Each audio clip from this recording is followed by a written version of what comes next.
aí, galera, beleza? Como é que vocês estão? Meus amigos, como vocês sabem, no Brasil, ninguém sofre de TED. Ontem, tivemos alguns eventos muito curiosos. Mais uma postagem, mais um comentário do número 2 do Departamento de Estado, né? O vice aí do Marco Rubio. Andou falando algumas coisas que acho que vale a pena a gente destrinchar. Saiu uma matéria na Veja que fala sobre como andam as movimentações de bastidor. E aí eu tenho que trazer para vocês uma coisa que eu citei em vídeo algumas vezes, mas não dei play. É um vídeo do Eduardo Bolsonaro, falando sobre que nem tudo é o que parece. Ontem também saiu uma matéria muitíssima curiosa na Bela Megali, que só confirma o que eu acho que a gente já esperava. A tropa do Dedé entrou em campo, mais especificamente o próprio Dedé, e isso no contexto das sanções, tarifaço. Temos que falar muito sobre isso. Ontem também saíram alguns textos críticos no consórcio, muito interessantes. O que mais chama a atenção foi o que o céu na Globo. Eu tô até agora sem conseguir entender como alguém escreveu na Globo que o impeachment se faz necessário. Sim, impeachment de quem você está pensando. Enfim, tem muita coisa pra gente comentar nessa primeira parte. Eu acho que a gente chega até o final dela. A segunda, temos que falar de Brasil, politização, direita e esquerda, confusões. Tem umas coisas curiosas que aconteceram. Temos que falar sobre essa questão aí da possível suspensão dos deputados. Temos fofocas. Temos fofocas, sempre. Enfim, vamos, que é pra gente comentar sobre tudo e vejam só. Essa matéria aqui circulou bastante ao longo do dia de ontem e ela cai como uma luva em um comentário do Eduardo Bolsonaro de dias atrás. Já falamos sobre isso. A turma da Veja, ontem de manhã, diz o seguinte: ministros do Supremo tentaram contato com Estados Unidos para mapear retaliações. Incursão fracassou porque a avaliação é que poucos têm acesso aos planos de Trump. Uma coisa que vem acontecendo já há um certo tempo, e acho que vocês conseguem perceber, é que tanto Eduardo quanto Paulo Figueiredo estão meio convictos que, olha, vocês querem resolver a situação? A gente tá aqui, pô, a gente tá aqui, a gente resolve, a gente consegue abrir portas para vocês. E a gente vai vendo aí que todo mundo que vem tentando abrir portas por outros lados, vem dando com a cara na porta. Aí a matéria da Veja diz que, com a independência do judiciário alçada, a moeda de troca no tarifaço anunciado pelo Trump, ministros do Supremo tentaram, nas últimas semanas, contatar extraoficialmente autoridades americanas para saber se podem estar em uma segunda etapa de retaliações da Casa Branca. E aí? Na segunda fase, vai ou não vai? As abordagens envolvem contatos com congressistas republicanos e integrantes da academia, mas foram infrutíferas. A avaliação de que poucos têm acesso real aos planos de Trump, que condicionou a flexibilização das tarifas impostas ao Brasil ao fim do que classificou como caça às bruxas contra Bolsonaro. Poucos têm acesso. Você vê, né, que no bastidor, quando não tem ninguém vendo, tem sempre alguém aí se movimentando para um lado e para o outro. Parece que as coisas não estão tão bem quanto nos vendem. Como nenhum dos 11 integrantes do Supremo foi avisado sequer informalmente de que seus vistos americanos foram suspensos, os magistrados não têm informações concretas se também estão entre os alvos de sanções da chamada Magnitsky. A Magnitsky, quem está na lista aparece. Eu acho que o que eles estão atrás é saber se existe chance deles entrarem numa nova leva de sanções. Entre interlocutores do tribunal, a ordem é demonstrar apoio irrestrito. Não todo mundo apoia o homem. Embora focos de contrariedade são conhecidos, desde que o tribunal passou a condenar altas penas réus do fatídico 8 de janeiro de 2023 e não arriscar se expor a constrangimentos desnecessários, como viajar e correr o risco de ser barrado por ordem da Casa Branca. Aí, dias atrás, dia 7, tô passando no Twitter, eu vi esse comentário. Eduardo colocou um vídeo. Não sei se aqui foi um history no Instagram. Eu sei que o pessoal postou na rede social. Eu vi, acho que foi exatamente essa postagem da Liga. Aí eu fui atrás, achei o vídeo de novo. Eduardo vem para deixar um breve conselho. Vejamos. Pessoal, deixa eu falar uma coisinha com vocês aqui. Eu tenho 3 mandatos de deputado federal, desde criança de luta na minha casa, né? Devido ao meu pai, à minha mãe, aos meus irmãos, pelo assunto de política. Entenda uma coisa, não se impressionem, não se guiem por aquilo que é dito na frente das câmeras. Eles podem muito... Não se guiem só pelo que é dito em frente às câmeras. Eles falarem uma coisa e por trás fazendo um lado outra totalmente diferente. Nas câmaras, as pessoas podem falar uma coisa e por trás estarem sendo costuradas outras coisas. Vou dar um exemplo para vocês. O Lula está falando de soberania, ninguém vai se meter no Brasil, o Brasil vai soberano e está mandando o Alckmin ir conversar nos Estados Unidos para colocar na mesa a regulamentação das Big Techs com uma maneira de reduzir a tarifa. Isso é para dar um exemplo. Eu não estou nem falando disso especificamente, né? Não é o Alckmin daquilo que eu quero que vocês entendam, mas apenas um exemplo de. Então, calma, tranquilidade. Importante não é o que esses atores todos, esses nem são políticos, o que eles falam, mas sim o que está acontecendo embaixo do outro e vai guiar a dentro do outro. O importante é prestar atenção no que esses atores, que não necessariamente são políticos, mas pode ser judiciário, né, estão fazendo no bastidor. E você vê que tanto Eduardo quanto Paulo Figueiredo vem batendo muito nessa tecla aí. Estão bem convictos. E enfim, né? Acho que vale a pena a gente ter todas essas questões na mente. O que eu penso é que se a chamada união da direita realmente existisse e realmente tivesse disposta a, cara, vamos aqui fechar junto em, sei lá, em paralelo aqui, andando lado a lado ao Eduardo. Existe aí uma movimentação para tentar resgatar o Brasil, que há muito já foi perdido. E cada vez mais pessoas estão começando a perceber isso, começando a perceber que esse discurso de soberania do Lula é algo muito vazio. Enfim, a turma está percebendo que tem algo a mais, tem algo no ar, né? Que as pessoas estão percebendo. E pegando esse gancho sobre movimentações de bastidor, para você ver que, enquanto discurso público, ironizando, eu vou fazer piada, eu não tô nem aí com meu visto, eu tenho um Paris, você tem Paris e um apartamento de 22 milhões que tá parado. É isso aí. Tá todo mundo aqui unido no jantar. 5 faltaram. Na sexta-feira que retornaram os trabalhos, a segunda imprensa, todo mundo ia falar. E só quem falou foi o presidente, o decano e o alvo da sanção. Aí, quem que apareceu ontem? O próprio Dedé. Isso aqui acho que não deveria ser novidade. Essa matéria só saiu ontem. Mas esse evento não foi ontem. O evento foi no dia 5. E já tínhamos pistas que algo assim estava no ar. Só aquelas nuances que a gente tem que ir percebendo aos pouquinhos. Mas vamos lá.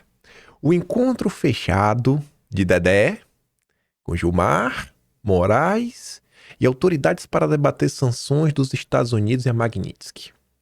O banqueiro Dedé do BTG, ele, o homem mais fabuloso deste país, se reuniu nesta semana com Gilmar, Moraes, o Messias, o Paulo Gonet.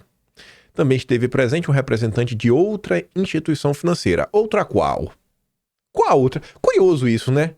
A Bela Megali cita grupos, pessoas, mas esse aqui ela não fala quem é. Por que não? Por que, Bela Megali, você não revela? Você revela tudo menos quem é essa outra instituição? Seria muito importante. Eu queria muito saber.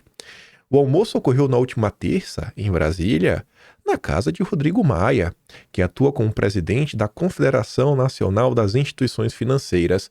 Rodrigo Maia, este que inclusive concedeu algumas entrevistas ao longo da semana e recusou a todo momento traçar mais detalhes sobre a Magnitsky, sobre o que pode acontecer, não pode acontecer, se clientes podem ter suas contas encerradas.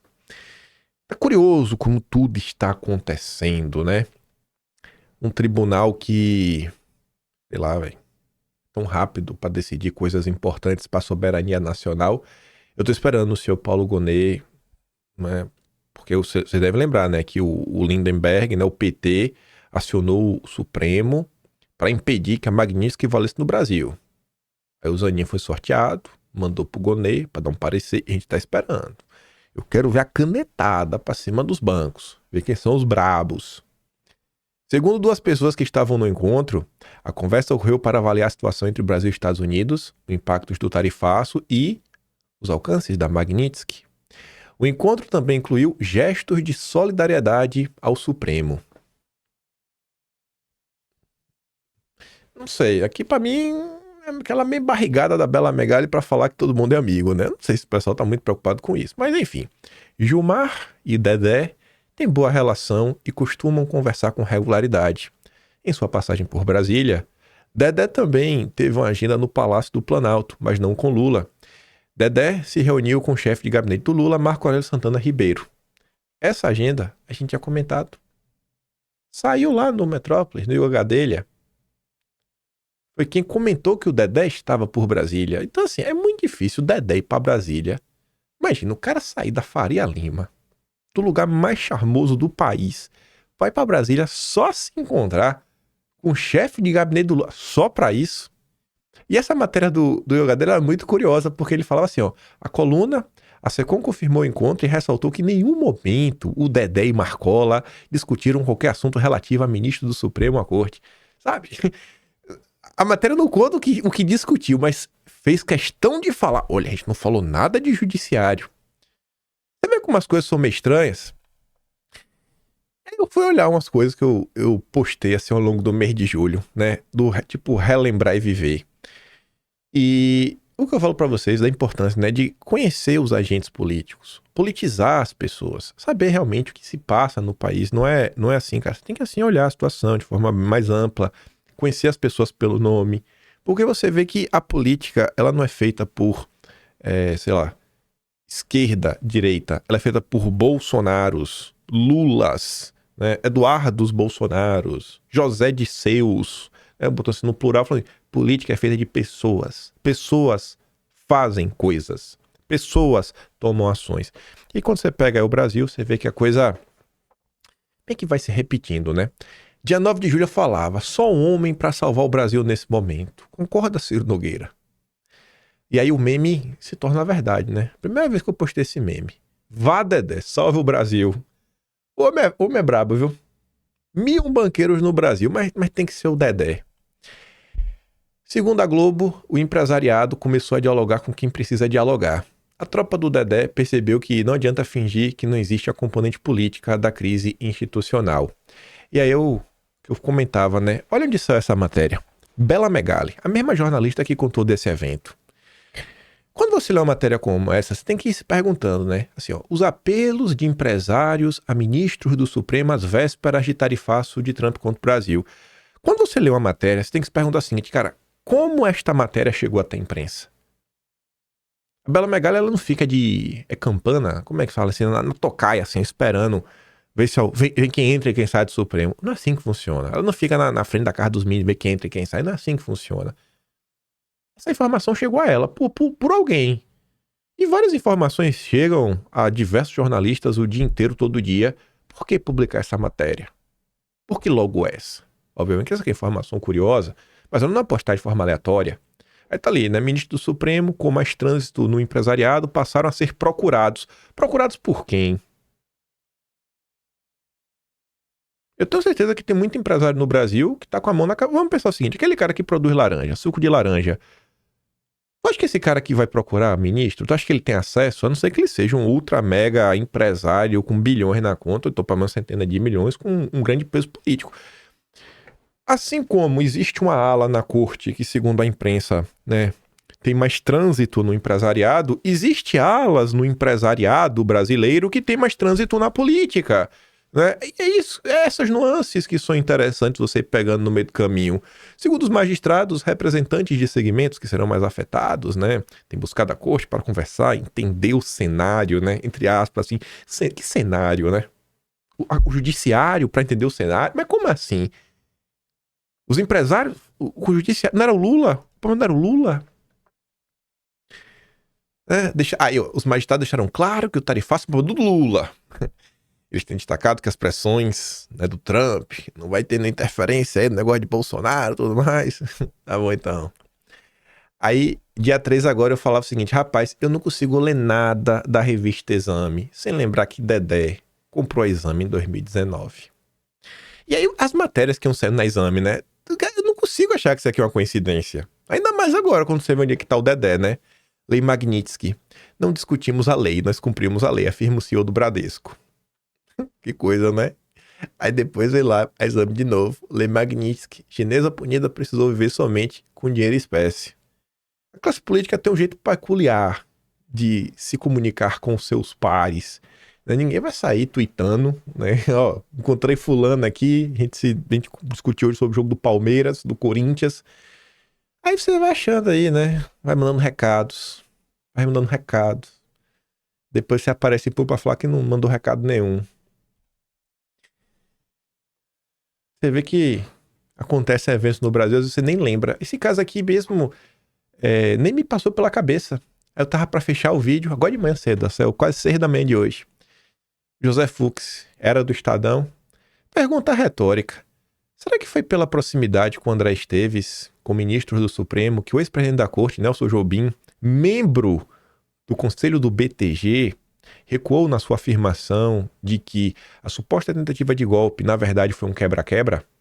Vocês lembram disso? O Nelson Jobim falou que não foi golpe, não era só um quebra-quebra. Isso pegou mal em alguns setores, né? Porque repercutiu muito. Nelson Jobim era do Supremo. Hoje tá no BTG. Olha só, né? Ah, eu adoro o BTG.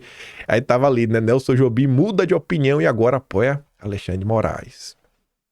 E fica nessa, né? E aí? Foi o Dedé que falou com o Nelson Jobim? E aí? O Dedé manda ou não manda? Manda muito. Ah, pô, o Dedé é demais. Por isso que o Ciro Nogueira gosta dele. Tinha saído essa matéria também. Agora em julho, dia 7. Como banqueira da Esteves sempre volta ao jogo do poder.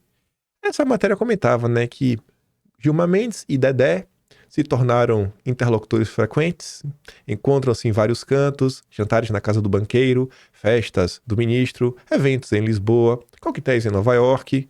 2 anos depois, Musk entrou em atrito com o Supremo. Em 2024, Alexandre de Moraes bloqueou as contas da Starlink, até que o Twitter pagasse uma multa milionária por descumprimento de ordem judicial.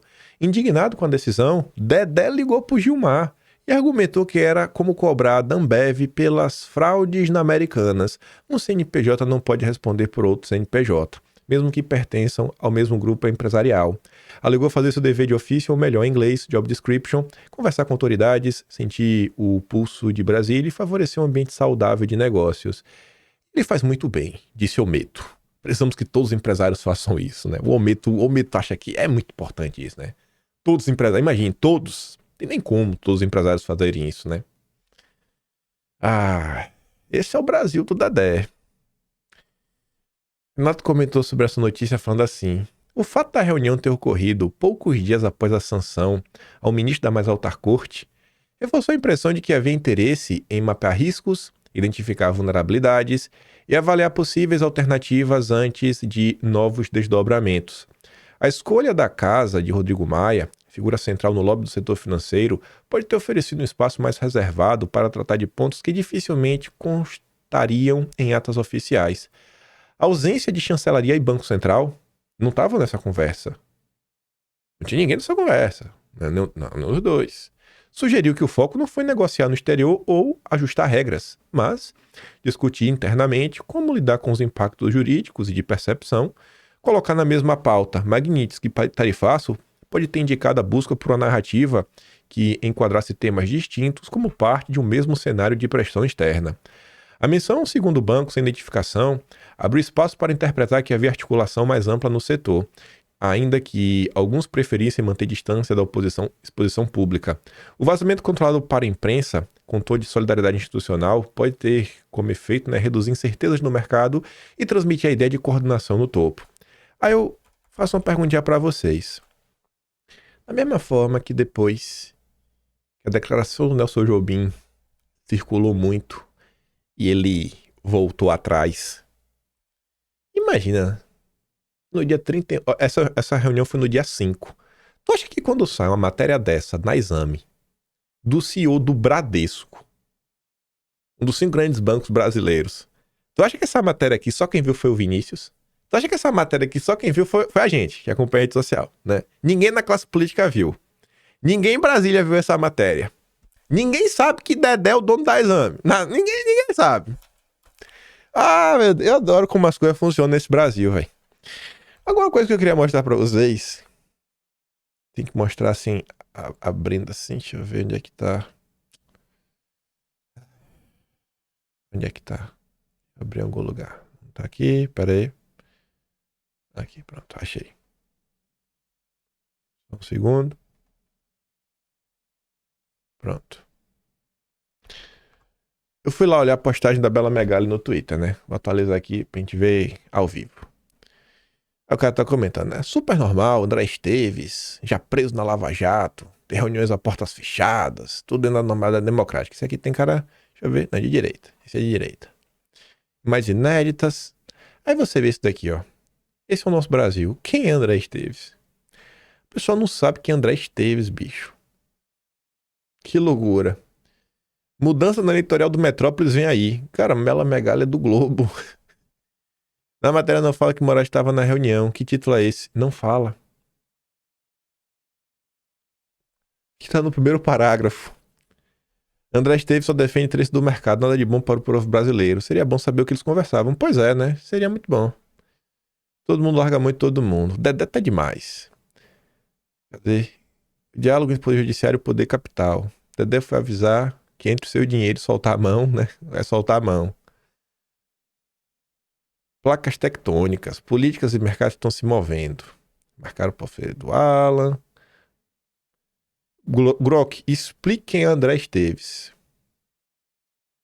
Vai, Dedé. Nós acreditamos em você. Você vê que grande parte da população, velho, sequer consegue compreender a importância do nosso Dedé pro Brasil. Ah, as pessoas não conseguem valorizar um grande herói nacional. Aí pegando o gancho aqui, né, esses questionamentos sobre a imprensa brasileira, a Yara se faz uma pergunta que é muito importante, porque a única imprensa que noticiou esse encontro foi o blog esquerdista e a grande imprensa oficial se calou, porque o consórcio quis esconder esse encontro.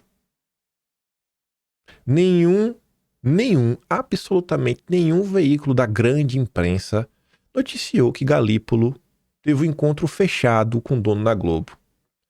O presidente do Banco Central, ninguém comentou. Ninguém comentou. Por que seu número 247? Em primeiro lugar, a esquerda ela não é unida. Por mais que o pessoal apoie o Lula, o pessoal faz muita crítica ao Galípolo, à política do Galípolo. E aí eles sempre fazem no tom que o Galípolo traiu o Lula, né? Como se o Lula não fosse o pai dos bancos. Então você olhar as coisas como um bloco monolítico, que todo mundo apoia as mesmas coisas, você acaba que você não vai entender realmente tudo que está acontecendo. E aí quando eu falo para vocês, gente, pega a imprensa nacional, quando você abre lá coluna de política, coluna de economia, não fala dos problemas que você enfrenta, não, assim, no máximo vai falar talvez aí do preço da carne e tudo mais, muito mais para dar uma porrada no governo de plantão, porque é uma notícia que meio que viraliza, incomoda, e normalmente se você até analisar, fica isso na cabeça. Quando sai alguma notícia que preço da sua comida, específico a carne subiu, então cerveja, é sempre no momento que a imprensa está meio insatisfeita com Lula. Lula tá aprontando alguma coisa na área econômica. O pessoal dá aquelas pancadas que é pro cara ficar assim ligeiro. Só sai isso. O restante é só notícia de macroeconomia que não tem nada a ver com o seu dia a dia. Economista tentando mandar recado pro governo e criar o clima para manter a taxa de juros sempre elevada. É o padrão de Brasil. E aí você tem também, na mesma direção, o fato que os bancos são os maiores anunciantes de diversos portais da imprensa, quase todos eles basicamente, e você ainda tem outra questão que é ainda mais grave, que o noticiário de economia, né, os sites especializados em economia, tem uma estimativa quem fez, foi um levantamento quem fez, foi a revista Piauí, que 7 a cada 10 sites aí, né, nessa proporção, são de propriedade de instituições financeiras. Então, o chamado mercado é dono da imprensa de economia. Por isso que todas as vezes que vocês escutam, a opinião é sempre do Armínio Fraga, Amelson da Nóbrega, Helena Landau, Pércio Arida, né? As mesmas pessoas de sempre, o tempo todo, repetindo as mesmas coisas.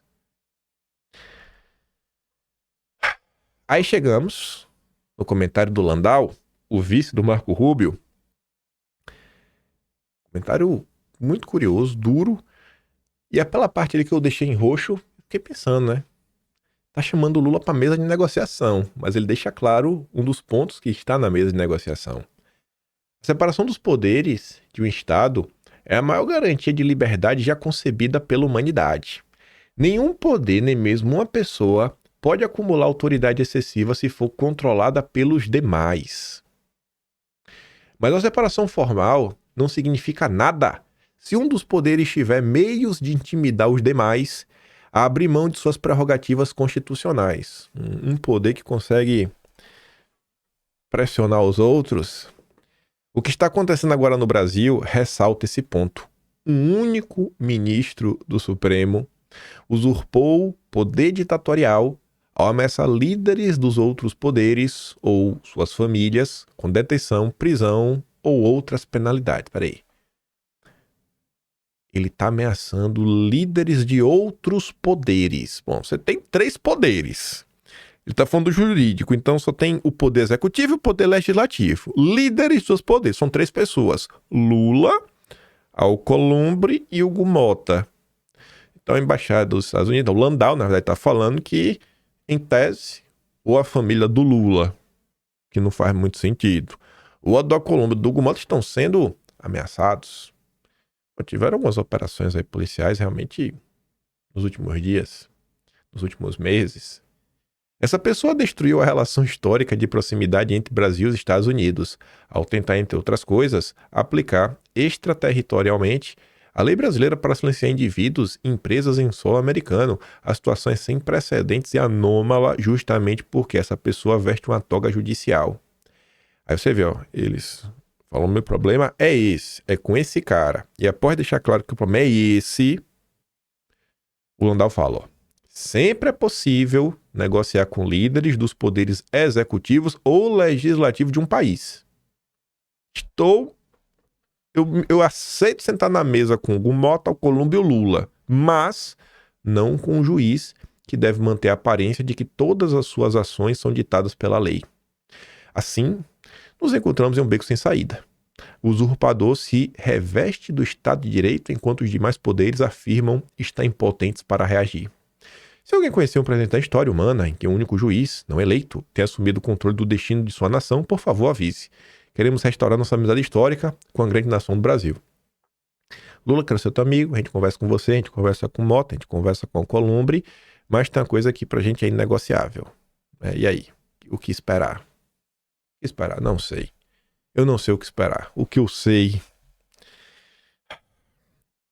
Isso aqui não surpreende, né? Ruizão, essa sexta agora, resolveu falar da Magnitsky. O que é que vocês acham? Ele falou que é interferência na soberania brasileira. Ele falou que é injusto o que está acontecendo com o Bolsonaro. Que não existe violação de direitos humanos. Vamos ouvir. O Trump tá usando esse instrumento do imperialismo, que é a lei Magnitsky, e ele está usando isso daí de maneira adequada, porque o processo do Bolsonaro é um horror. O Trump está usando a Magnitsky de maneira adequada, porque esse processo contra Bolsonaro é um horror. Rapaz. Sério, eu gosto do Rizão, de coração mesmo, sem piada. Eu acho a posição dele, sabe, assim, muito... Não é questão só de ser coerente. Ele não é do Brasil 247. E o Brasil 247 é conhecido como a casa do PT. E ele é um cara declaradamente de esquerda, trotskista, não abre mão disso. E você tá na esquerda, né? Tá no Brasil 247 e você chegar lá, bater no peito e falar, eu acho que o que estão fazendo com o Bolsonaro é errado. Você falar, sabe, sem medo de cancelamento, sem medo de nada. Você defender o seu aliado é fácil. Você defender o seu adversário, né? Não sei se vai tratar com o inimigo. Você defender o seu adversário numa situação como essa, falar, sabendo aí que grande parte, inclusive, da plateia vai discordar de você. Isso é pra poucos, viu? Isso realmente é pra muito poucos. Me pergunto se eu faria isso, né? Se fosse a turma da esquerda. Me pergunto mesmo. Às vezes, sei lá, ia fingir que não tá acontecendo. Talvez fizesse isso, né? Cedo ou tarde a gente vai precisar ser testado. Uma hora, o chicote vai mudar de mão, viu? A turma da esquerda tá dando risada, uma hora o chicote vai mudar de mão. Na hora que mudar de mão, eu quero ver o chororô. Falando, não, isso é injusto. Quem tá plantando tempestade vai colher ciclone. Essa é a sua visão, mas enfim, tudo bem. Tem muita gente, na verdade, Rui, agora aparecendo na mídia, em vários veículos, quer dizer, questionando eventuais abusos aqui e acolá.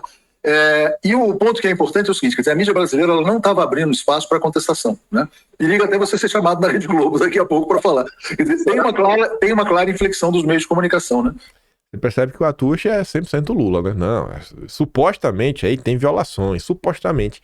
Mas ele afirma, ó, realmente, tá, é notório. A imprensa começou a abrir espaço para contestação. Não estava assim. O tom da imprensa mudou. Tá ficando muito feio. O custo tá muito alto para manter o regime do jeito que tá. Ninguém vai querer perder nem um pedacinho da unha, nem um anel, quem sabe um dedo. Um dedo.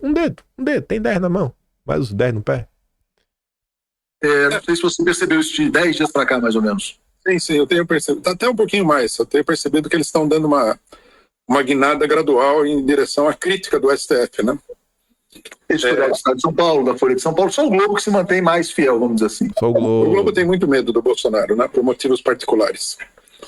Agora, eu acho assim, isso aí já era evidente para todo mundo, né?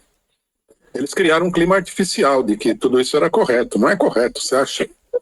O cara ser preso porque ele falou meia dúzia de palavras num ato público, via telefone. Não, é uma coisa de louco isso.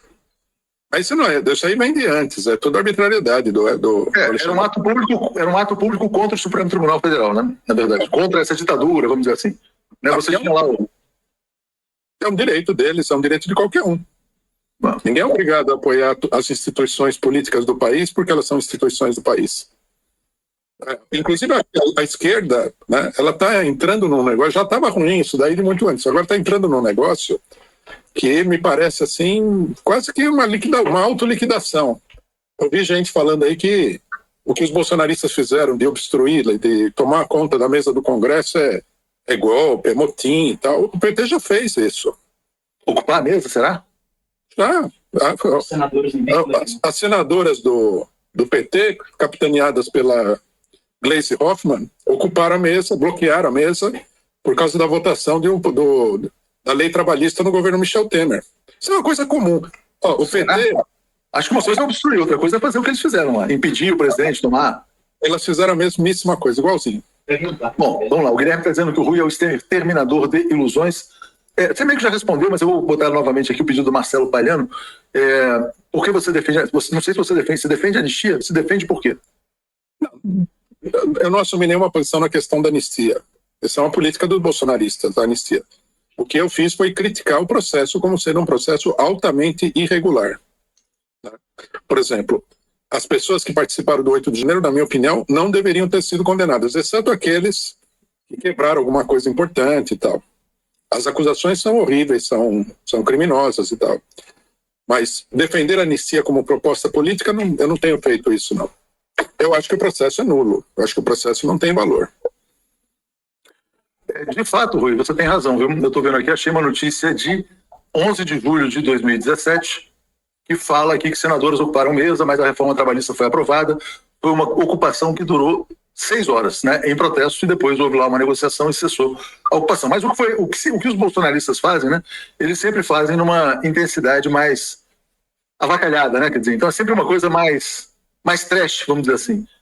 Mesmo assim, você acha que é uma coisa legítima? Eu acho legítimo. Eu acho que, pelo contrário, não é que é mais trash. Os bolsonaristas, eles são mais decididos em fazer essa coisa, né? Eles têm mais iniciativa do que o pessoal da esquerda. Os bolsonaristas estão decididos, né? A galera tá convicta. A galera tá convicta que tá certo. Ruizão falar isso não surpreende ninguém. Aí, pegando aí o gancho do que o Atush estava falando, e o Ruizão também, né? Que o tom da imprensa mudou. Esse texto, na verdade, saiu... Deixa eu ver. Isso saiu ontem. Eu já ia falar hoje, não, ontem. Eu li de novo aqui, porque eu vi dia 9, falei hoje é dia 9, dia 10, dia 10. Tem dia dos pais hoje, né? Feliz dia dos pais aí pra todo mundo. Esse texto aqui é muito curioso, o tom dele do início até o fim. Porque a galera fica aí falando de democracia,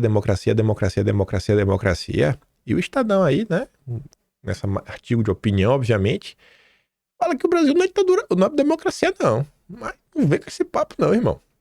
Precisamos dar nome aos bois. Aí diz, ó, o Brasil ainda não é uma ditadura clássica, aquele padrãozão de perseguição total, porque mantém alguns ritos democráticos, alguns, não muitos, institucionais, mas tampouco é uma democracia substancial. Já tá no limbo, tá horrível. O Brasil não é uma ditadura clássica. Realizamos eleições regulares, partidos disputam espaço no Congresso e Constituição, a Constituição em vigor, a imprensa, redes sociais, debates públicos.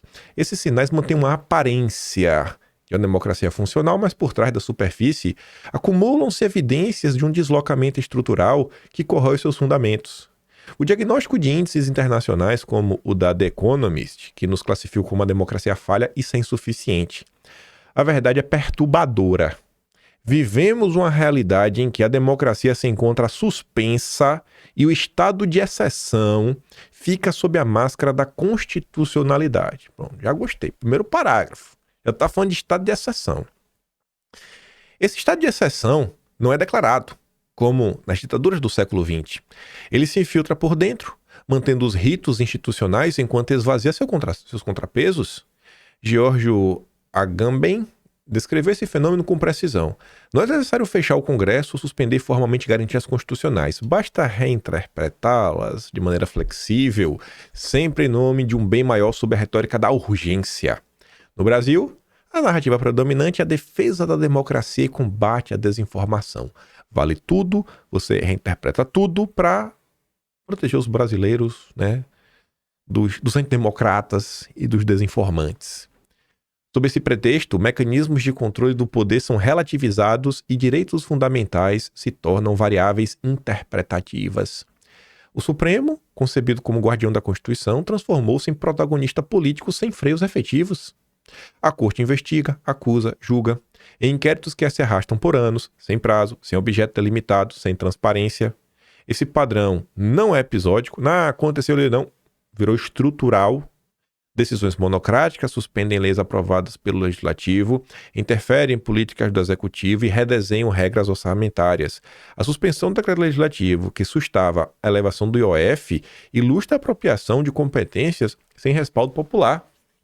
O mesmo ocorre com direitos fundamentais. A decisão que proibiu Bolsonaro de conceder entrevistas sob pena de prisão em 21 de julho vai além da figura do ex-presidente, fere a própria imprensa. A indiferença diante da medida revela uma cegueira personalista. Princípios cedem à antipatia pelo personagem. Mas se fosse outro nome, se não fosse Bolsonaro, a reação seria a mesma? Se essa medida fosse contra, sei lá, o Lula, o Dirceu, algum petista, alguém do PSOL? Não é um fenômeno isolado. Em 2019, a censura à Cruzoé marcou o retorno da mordaça judicial.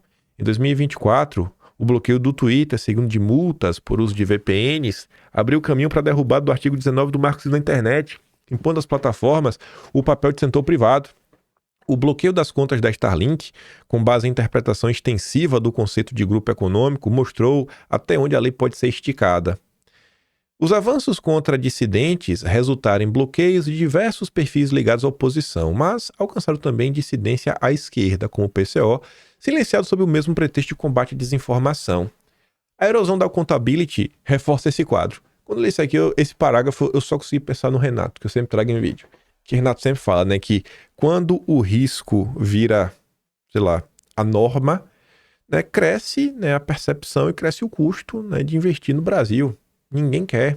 E o Brasil começa a ficar cada vez mais mal visto e sempre sendo aí deixado de lado. Enfim, ele fala decisões sigilosas, inquéritos opacos e eventos como o Fórum Jurídico de Lisboa expõe um poder sem contrapesos. Ministros dão entrevistas, interagem com políticos e empresários processados na própria corte sem qualquer decoro. Enquanto isso, o Legislativo atua acuado, parlamentares são alvo de buscas e prisões e medidas cautelares, qualquer tentativa de discutir impeachment se tornou risco político. Oi! Curioso, né? É a matéria da Isto É, falando como é o processo de impeachment, o pessoal aqui falando de impeachment. Será que a próxima matéria da Globo, que é para mim é mais surpreendente no final de semana, também fala de impeachment? Não por acaso, os parlamentares buscam o fim do foro privilegiado que os mantém reféns do Supremo. Não é por acaso, né? Tá bom. Não se trata de ignorar sinalizações autoritárias, como pedidos por intervenção militar, mas meios importam tanto quanto fins. Democracias não se protegem abolindo seus próprios fundamentos. Quando um poder concentra funções normativas, executivas e punitivas, decide com base em narrativas emergenciais e atua sem controle, o Estado de Direito deixa de ser previsível para se tornar arbitrário. O Brasil ainda não é ditadura clássica, porque mantém alguns ritos, democráticos e institucionais, mas tampouco é uma democracia substancial. Vivemos um arranjo em que a exceção se tornou permanente, naturalizada sob a aparência de normalidade constitucional. É urgente recuperar os freios institucionais, reequilibrar os poderes, restaurar a previsibilidade do direito e, nesse processo, a responsabilidade do presidente do Congresso é inescapável. Peraí.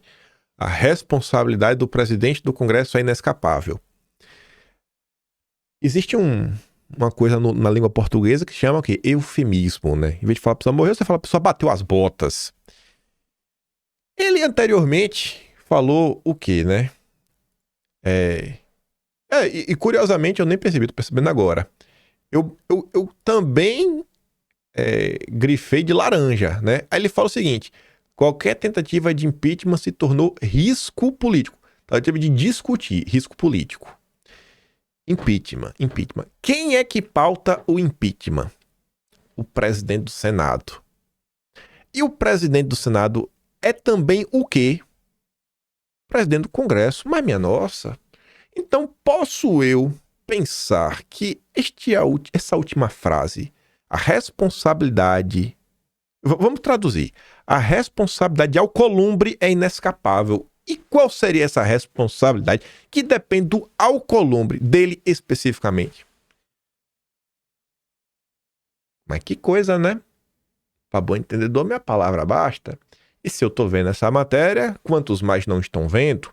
Inclusive, essa matéria aqui foi compartilhada pelo Alexandre Schwartzman, ex-diretor do Banco Central. Estava tendo na... Como é o nome? Na TV Cultura, naquele jornal, que aquele vídeo dele também tem pra mim que circulou demais, porque quando ele meio que perde as estribeiras no final, aí daqui eu vou ser preso. Não é qualquer pessoa, né? Um ex-diretor do Banco Central que tá sempre na Globo News. Se eu vi, vocês viram. Aquele vídeo aí tem cara que rodou no WhatsApp no Brasil. Curiosa essa matéria. Tá curioso o tom da imprensa. Ainda tem isso aqui. A Constituição prevê instrumentos para conter abusos de magistrados que transgridem os limites do cargo. Quais instrumentos? Eu quero saber que instrumentos são esses, porque ele está falando que é a responsabilidade do Alcolumbre. Eu não sei.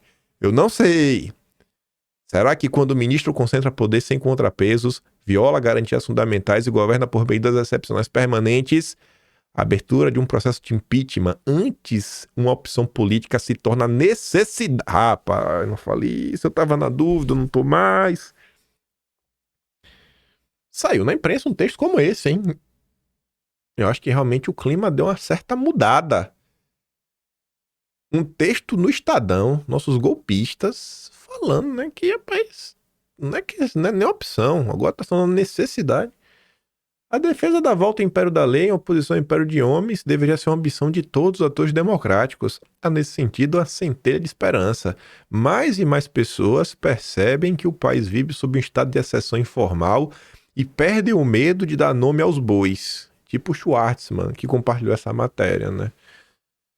Somente chamando os fatos pelo nome, sem eufemismos, será possível romper a lógica das narrativas e restaurar a integridade do debate público. Aí que vem a matéria da Globo. Essa daqui eu falei, mas nossa senhora! A malandragem que envolve o tarifaço. O devido processo legal virou opcional, a letra da lei foi esvaziada, a liberdade de expressão foi para as cucuias. Subtítulo curioso, matéria aí de Eduardo Scholl Machado. Aí ele começa, essa introdução é importante para entender, porque ele vai fazer uma analogia com a música. Ópera do Malandro é um famoso musical escrito por Chico Buarque e posteriormente adaptado para o cinema. O enredo, que trata dos conflitos entre cafetões, contrabandistas e autoridades corruptas no Rio de Janeiro, na década de 40, é entremeado com músicas magníficas, compostas sob medida. Algumas dessas canções entraram para o hall das grandes da MPB, como Gene e o Zeppelin, homenagem ao Malandro, O Meu Amor e Terezinha. Esta última usada numa hilária enquete dos Trapalhões. É uma música do lado B dessa trilha, no entanto, que tem vindo à minha lembrança por sua surpreendente semelhança com os tempos atuais. O malandro. Ela narra a história de um malandro que dá calote de uma dose de cachaça num estabelecimento, iniciando uma série de eventos em que cada um tenta passar o prejuízo para o outro, aumentando a abrangência do problema, tipo efeito borboleta, e vai crescendo. A bola de neve vai crescendo até que atinge os interesses dos Estados Unidos. Isso na letra da música. A letra menciona uma grande tarifa, aspas, então taxa a cachaça a um preço assustador e um embargo, aspas, e proíbe os soldados aliados de beber, a um povo brasileiro. A partir da entrada dos Yankees com seus tanques, os brasileiros começam a reverter a bola de neve até chegar ao verdadeiro estopim de todo o problema. Peraí. Quando os Yankees vêm, aí começa a reverter o problema, tipo, conforme vem a Magnitsky, a coisa começa a reverter. Os versos finais dizem que o malandro, autuado, é julgado e condenado, culpado pela situação. Nos últimos anos, o Brasil vive uma bola de neve. O esforço feito para limpar o passado de Lula, tornando apto a se candidatar, e com as devidas adaptações das palavras do Luiz Roberto Barroso, derrotamos o bolsonarismo, saiu completamente do controle e, em certo sentido, saiu pela culatra. Se você está na dúvida, sim, este texto foi publicado na Globo e também na versão impressa do jornal O Globo. Realmente estamos num momento muito curioso, que até a Globo abriu espaço para textos neste tom. Os desvios cometidos em nome da defesa da democracia foram se tornando cada vez maiores e a narrativa progressivamente mais inverossímil. O devido processo legal virou opcional, a letra da lei foi esvaziada, a liberdade de expressão foi para as cucuias, os limites constitucionalmente estabelecidos entre os poderes foram ignorados, inocentes foram perseguidos e presos. Eu consigo pensar no Felipe Martins na hora. Em alguns casos vieram a óbito. Rapaz, até do Clezão o cara tá falando, viu? Não vai me dizer que aqui não é o Clezão. Isso sem mencionar os efeitos colaterais como alinhamento crescente ao eixo das ditaduras liderado pela China. Por essas e outras, o Trump usou o termo regime para se referir ao poder estatal do Brasil. Esse termo também ganhou destaque pelas palavras do Lourival da CNN, falando, ó, isso daqui não se usa, não é corriqueiramente, só usa o regime quando é para falar de regimes ditatoriais. Tá ali, ó. Trata-se de vocábulo altamente depreciativo para aqueles que prezam os valores democráticos ocidentais. Mas por que Trump fala do Brasil? Simplesmente porque, assim como na canção de Chico Buarque, nossa confusão interna transbordou e esbarrou o interesse dos Yankees. Uma grande tarifa a produtos brasileiros já foi baixada. A maioria dos agentes envolvidos na desordem atual não conseguiu revertê-la. Uma minoria parece querer ver o circo pegar fogo. E quem seria, né, algumas pessoas dessa tal minoria? Lula pertence à minoria. Nos últimos meses, tem aparecido em público com o chapéu típico da malandragem, mas, apesar dos trejeitos, não é a Lula quem cabe o papel de protagonista nessa triste opereta brasileira. Por sua atuação como coadjuvante, Lula será julgado nas urnas no ano que vem. E se não é o Lula, quem é, rapaz? O protagonista. E o verdadeiro malandro dessa trama? Será autuado, julgado e condenado, culpado pela situação? Internacionalmente, ele já foi, sendo sancionado pelos Estados Unidos por meio da Magnitsky. Curiosamente, assim como no texto do Estadão, ninguém cita o nome de ninguém, mas todo mundo tem suspeitas, eu tenho suspeitas. Não sei quem é, seria bom citar o nome. Se bem que foi sancionado, acho que só foi uma pessoa só, né? Internamente, caso valesse a separação de poderes idealizada por Montesquieu, o papel de julgá-lo caberia ao Senado, onde há dezenas de pedidos de impeachment engavetados. Meu Deus, eu não acredito, a Globo falando de impeachment. Isso pode ser o sinal de que não houve exagero no uso do termo regime, pois, como disse mesmo Montesquieu, não há tirania mais cruel que a exercida à sombra das leis e com as cores da justiça. Vivemos um momento estranho no Brasil, né? Textos que parece até que estão sendo publicados, textos oriundos de blogs da extrema-direita bolsonarista, super direitosa, mega blaster conservadora. Rapaz, esse é o Brasil, né? Eu acho que muito... E aqui o ponto é o que a gente começa... Eu acho que o começo do vídeo vai fazer muito mais sentido, né? Não é o que está sendo dito nas palavras da Bela Megali. Não é o que está sendo dito pelas palavras aí do Eduardo que escreveu esse texto. Mas o simples fato da Globo tá abrindo espaço para esse tipo de ideia. Você ouviu? Muita gente tá vendo. Você ouviu? Muita gente tá vendo. Não é possível. Ainda mais porque eu já falei isso pra vocês uma vez, mas por poucas vezes, a classe política, ela não vai parar o dia pra ficar lendo jornal, né? Tu acha que o cara chega, o cara tem mil coisas pra fazer, o cara vai parar o dia pra ficar lendo jornal. Tem gente especializada no Brasil e cobram caríssimo pra fazer clipping de notícias. E não são clipes que vocês vão comprar na internet, não. São pessoas específicas, ganham assim a peso de ouro. Eles fazem clipes, eu recebo vez ou outra alguns aí, eu vejo como é que o pessoal manda. Então assim, eles pegam notícias, especialmente sobre o seu interesse. Ele fala aqui, ó, e ele não só te passa a notícia, ele te dá resumos do que tá nas notícias. Então, saiu a notícia dessa no Globo, vai lá no clipe, ó. O Globo falou disso, papapá, defendeu impeachment. Esse resumo chega. Mas pode ter certeza que chega. E tá todo mundo vendo. Seguindo aqui, pra gente comentar sobre fofocas. Mas pra falar da fofoca tem que falar primeiro de treta. E a gente fala de treta, fala disso daqui. Eu tinha comentado com vocês ontem. Alguém resolveu fazer. Pessoal da internet, né? Todo mundo usando o termo motim. Esse daqui é o verdadeiro gabinete do ódio. Motim é um termo que só se usa no meio militar, né? Uma revolta aí contra a hierarquia. Isso não existe, gente, no legislativo. É a criminalização da oposição. Isso daqui é a criminalização da oposição, sabe? Nada mais do que isso. Dando um certo prolongamento que aconteceu ontem, mas para além da treta, a gente discutir aspectos mais relevantes. Quem apareceu em minha defesa, e falo a verdade, viu? Fico muito feliz. O meu fritador de hambúrguer favorito, Eduardo Bolsonaro. Eduardo Bolsonaro traz aqui uma componente curiosa, não sobre a treta de ontem, mas sobre a questão da suspensão, a possível suspensão de mandatos. Temos que falar sobre isso. Essa é a parte mais importante que Eduardo tem a falar. Ele pega lá a postagem do Mão Mole e fala assim, ó, cara, não seja tão baixo. Nesta data do tweet, 11 de fevereiro, Mota falava a favor da anistia, né? Ou seja, é o contexto. E mais do que isso, já viu se passar 10 dias da eleição da presidência da casa. E ainda dá uma ideia assim que pessoas apoiam o Hugo Mota. Cara, ninguém apoia o Hugo Mota. Quem apoia deixa de apoiar para se eleger são deputados. São parlamentares que têm voto da Câmara. É o voto de 15 e 13 deputados que colhem o presidente da Câmara. Enfim, o Eduardo fala o seguinte, né? O Azambuja lá, o grande comentarista da revista Oeste. O Azambuja, o Mota seria eleito de qualquer maneira, presidente da Câmara. Votar em outro candidato não adiantaria nada. E marcar esta posição apenas tiraria do PL a presença de 4 comissões, como a CREDEM, que esta semana foi palco das denúncias de Mike Benz, que botou Barroso, Moraes, principalmente TSE, sob holofotes. O que mais me admira é que você sabe disso, mas prefere esconder de seu público para deixar injustamente que uma pessoa que você não gosta seja fritada pela sua militância. Só que agora, olha esse final. Ele postou isso daqui, né? Porque o Vinícius compartilhou aquela notícia do Estadão, falando lá que a notícia fala sobre suspender pessoas. Não suspendeu ainda.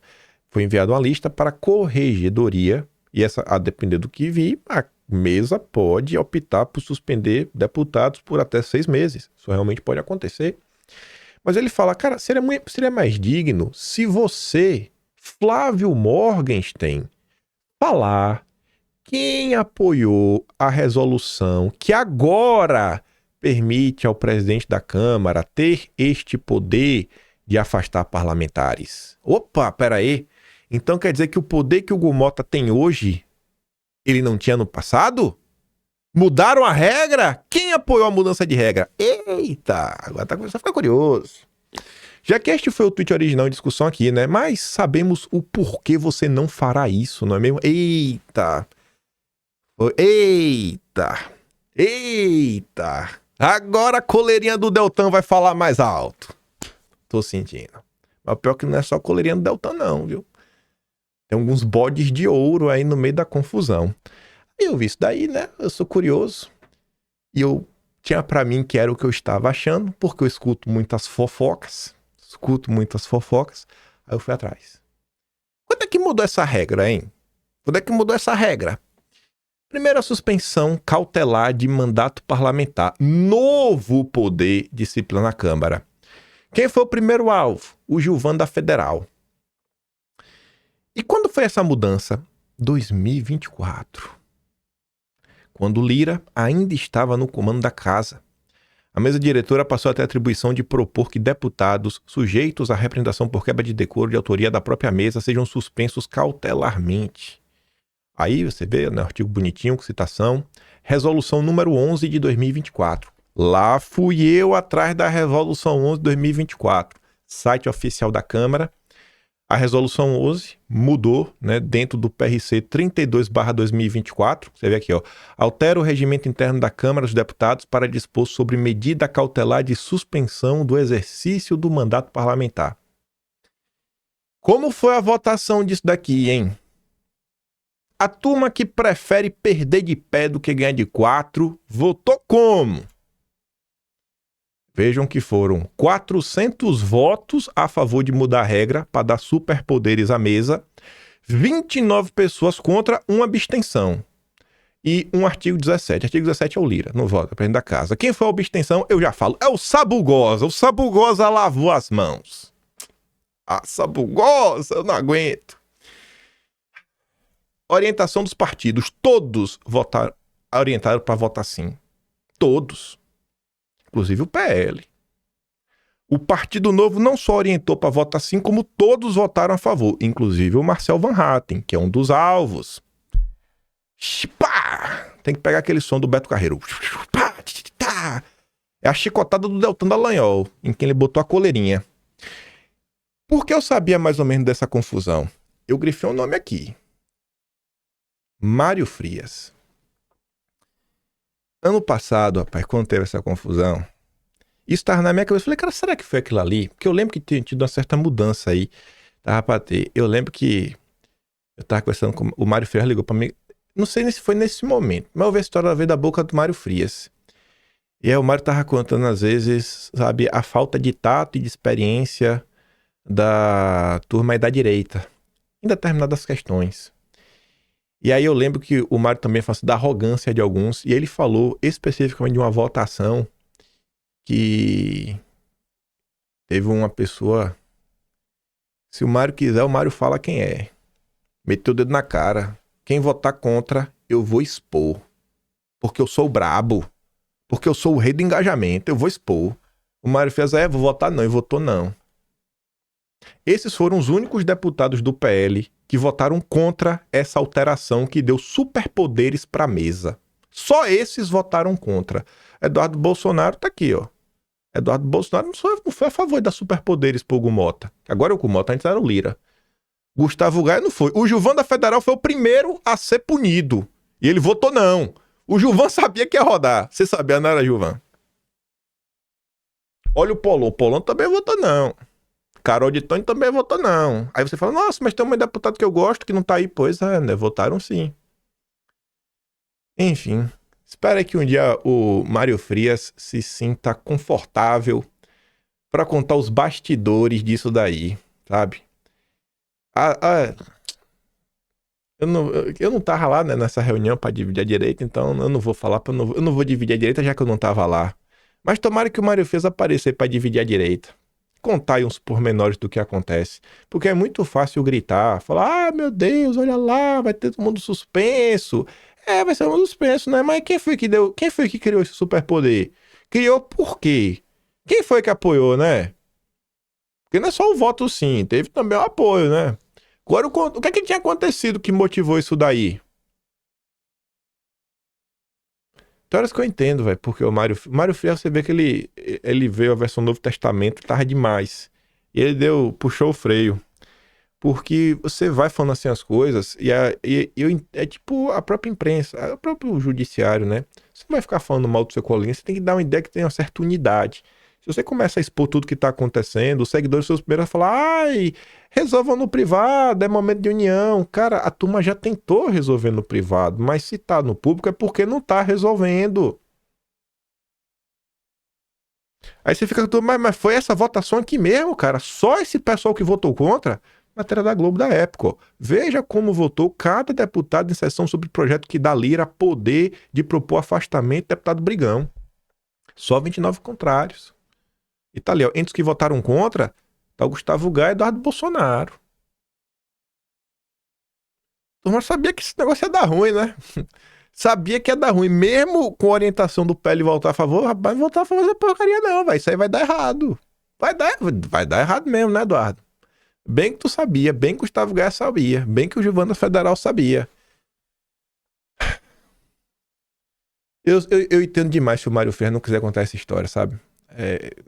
Você às vezes bater de frente e o povo ficar te chamando de safado.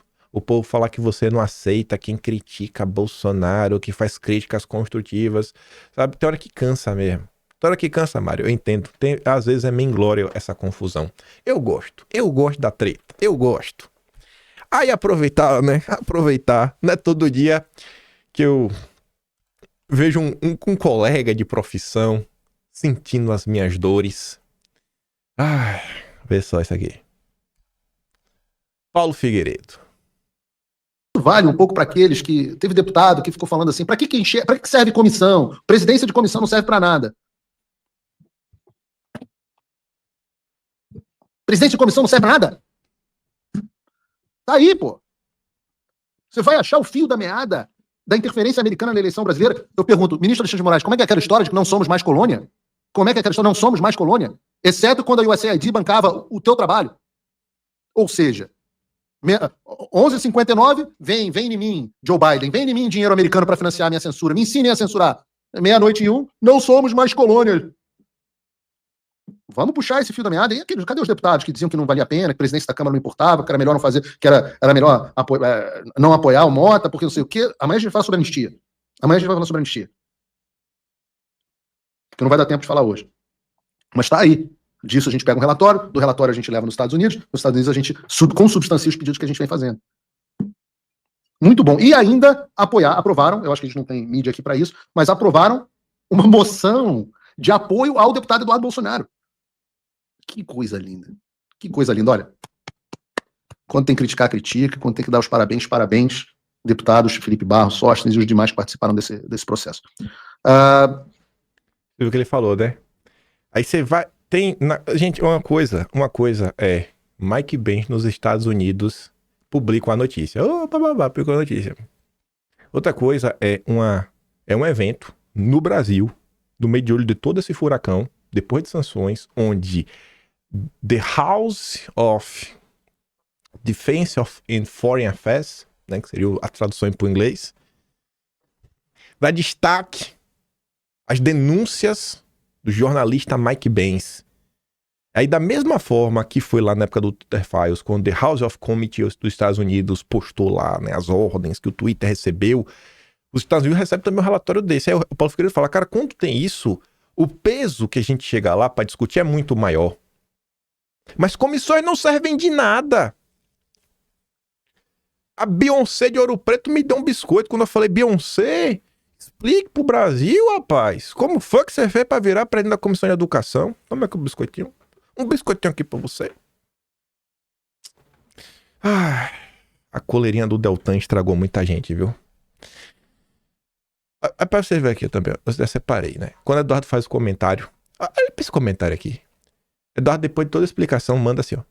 Não, Eduardo, você erra minimizando isso. O bolsonarista apoiou o Mota e o Alcolumbre e perseguiu quem avisou que não eram confiáveis. Cadê as comissões? Cadê? Meu Deus, é muita burrice, velho. É o petista de direita. Cadê as comissões? Aí, irmão, o Mike Berner na Credem agora. Jesus, velho. Sabe? É loucura. Você vê aqui, ó. Meu caro Luciano, você não tem acompanhado de perto o que a comissão tem feito. E eu concordo contigo sobre Mota e Alcolumbre, mas de outra forma, talvez não teríamos o Mike Pence desmascarando tudo diante de nossos representantes. Pensa nisso. Sabe? É loucura, velho. A galera é louca, irmão. Louca. Aí ele tá falando aqui de mim, né? Ele não apoiou, ele afirmou que ele já estava eleito e que se quiser ter algum poder de barganha, teria que apoiar eles. Sabe? É loucura, velho. É loucura. É o perder de pé pra ganhar de 4, velho. Sabe? É surreal, irmão. É surreal. O povo é louco. Aí eu pergunto pra vocês. Se os grandes bastiões do jornalismo da direita, sabe, que sentam lá nas grandes bancadas dos seus grandes veículos, explicassem para as pessoas, pô, como é que a coisa funciona. Será, pô, que o povo ia ter esse tipo de opinião? Tá aí o Paulo Figueiredo comentando, se mais pessoas tivessem comentado lá ao longo do processo, se a classe política, sabe? Mas na hora de vir a união da direita, para algum candidato aí que a turma quer, e todo mundo quer falar de união da direita. Pra gente encerrar aqui o vídeo, só com uma besteirinha a mais, deixa eu ver se tem mais coisa aqui. Teria o próximo comentário, mas a gente comenta depois. O Mafia ontem escreveu um texto que eu achei curioso. Que até usei o termo, tá ali no texto, quando eu usei esse termo naquele texto do Globo de propósito, né? Efeito borboleta, o cara tá falando de bola de neve. O Mafinha comenta assim, ó. Vou contar uma história pra você no estilo efeito borboleta. No final você coloca na balança pra saber se valeu ou não a pena os deputados apoiarem o Hugo Mota. E a partir daí, para de vir cobrar qualquer coisa que ele faça como se eu fosse um defensor do político Hugo Mota. Vamos lá. O PL fez um acordo com Lira para apoiar o seu apadrinhado Hugo Mota. Esse acordo prevê que o PL votasse em peso nele para a presença da Câmara, garantindo sua eleição sem surpresas, mesmo ele já tendo matematicamente a vitória assegurada, em caixa alta, porque é importante ter isso em mente. O acordo incluía vários pontos, entre eles a possibilidade de pautar anistia, a preferência em algumas comissões. Dito e feito, ele se elegeu. Eduardo Bolsonaro, um dos deputados que organizaram esse acordo, pediu a comissão da Credem, que tratava de política externa. Hugo Mota concedeu para Eduardo. Aí o PT ficou desesperado e não queria o Eduardo lá de jeito nenhum. Coincidentemente, foi na mesma época em que Eduardo estava prestes a ir para os Estados Unidos. Na verdade, ele já estava até lá, quando começa a confusão para valer. O PT entrou no Supremo com um pedido para cassar o passaporte de Eduardo, numa tentativa de pressioná-lo a não assumir a Credem. Tem a notícia da época falando, Eduardo só assume se entregar o passaporte. Saiu na André Sadi. Tá lá no Atlas. O PT entrou no Supremo, só repetir para mostrar que é o mesmo texto. Vendo que iriam caçar seu passaporte, Eduardo decidiu permanecer nos Estados Unidos. Ao ficar por lá, largando o cargo e a comissão, ele, segundo Paulo Figueiredo, né, o Eduardo ajudou a acelerar a ajuda americana com sanções aos ministros. Essa aceleração foi tamanha que as sanções vieram antes do julgamento e da prisão de Bolsonaro. Isso acabou provocando um racha no Supremo. Agora estamos vendo toda a opressão que sofremos por tantos anos sendo destruída. Tudo porque lá atrás decidiram apoiar o Hugo Mota. E observação, obviamente não foi por causa do Hugo Mota, presidente, que vieram as sanções. Mas é essa a linha do tempo que nós estamos vivendo, né? Talvez se não tivesse apoiado, Eduardo não teria comissão, nem teria ficado nos Estados Unidos, né? A partir de agora, vou colar esse texto para todos que tentarem pagar de lacradorzinho barato para cima de mim, tratando as pessoas como idiotas, quando ninguém aqui é idiota. Vou colar uma vez e, se insistirem, cortaremos laços.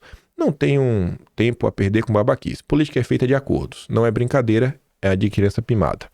E aí até... Deixa eu ver se está aberto aqui o Atlas. Se não tiver, eu abro rapidinho. Tá até aberto aqui. É o março de 2025. Foi março que Eduardo... Coisa. Eduardo sem passaporte. Tá aqui, tá no próximo subtema. O PT abre ofensiva com Eduardo. Tá. Evento do passaporte. Vou pegar a matéria. Cadê?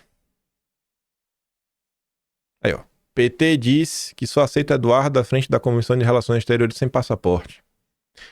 Aquelas coisas, né? São eventos que vão acontecendo um após o outro. PT cede qualquer comissão para barrar Eduardo Bolsonaro. O PT estava disposto a dar qualquer comissão para barrar Eduardo Bolsonaro. Segunda a maior bancada da casa. Qualquer comissão eu dou. Mas não. Para Eduardo não. Mas comissões não servem de nada. Pra quê? É surreal, velho. Não tem como eu não comentar sobre esse assunto, porque no final do dia... Eu acho o seguinte, a população não tem muito poder de ação. Não é o que o povo pode fazer, não é muita coisa. Vou deixar aqui, vou terminar o vídeo nesse aqui. Ó. A população não pode fazer muita coisa. Mas a população, querendo ou não, ela influencia, né, na sua bolha política. na atuação dos deputados e na hora de votar. Então eu acho que se as pessoas entendem um pouco mais desses pormenores e conseguem enxergar melhor, cara, quem é que está trabalhando de verdade para ajudar a chamada direita brasileira e quem tá só jogando pra torcida? Eu acho que entender isso daí em determinado ponto, só ajuda, sabe? Eu acho que é bom pra todo mundo. Então tá aí. E essa questão aqui, sei lá, né? Vai que o Mário Frias se empolga aí, resolve por um dia entrar aí no Mário Frias do Novo Testamento, igual Moisés, de dividir aí pra um lado pro outro com seu cajado, abrir o mar no meio. Também eu vou entender, né? Mas o Mário Frias tem história pra contar. Soube aí, né? Se hoje a mesa diretora tem superpoderes, foi porque alguém deu. Quem? Quem que colocou o dedo na cara do Mário Frias? E Mário Frias, mesmo assim, não recuou. Do PL. Já contei a fofoca, né? Tinha que contar. Tinha muito mais coisa pra gente comentar isso daí. Mas não sabia até onde dar, por isso que eu falei na introdução. O tema principal mesmo era o primeiro. Dedé, imprensa, os bastidores, detalhes sutis, comando o clima no Brasil. Eu fico por aqui. Escolho meu trabalhinho, que tá um pouco mais. Tem uma tia Zóia falou que eu não posso dar trabalhinho. Meu trabalho não é pequeno. Mas eu gosto de falar essa palavra. Meu trabalho. Mas meu trabalhinho. Mas meu trabalhinho, passar no meu canal, tem o Tony Valeu, tem o Patreon na descrição e tem o Atlas Brasileiro. Kimpan.com sem BR. Vejo vocês amanhã. Aquele grande beijo e abraço. Tamo juntos. Valeu, meus amigos. Fui.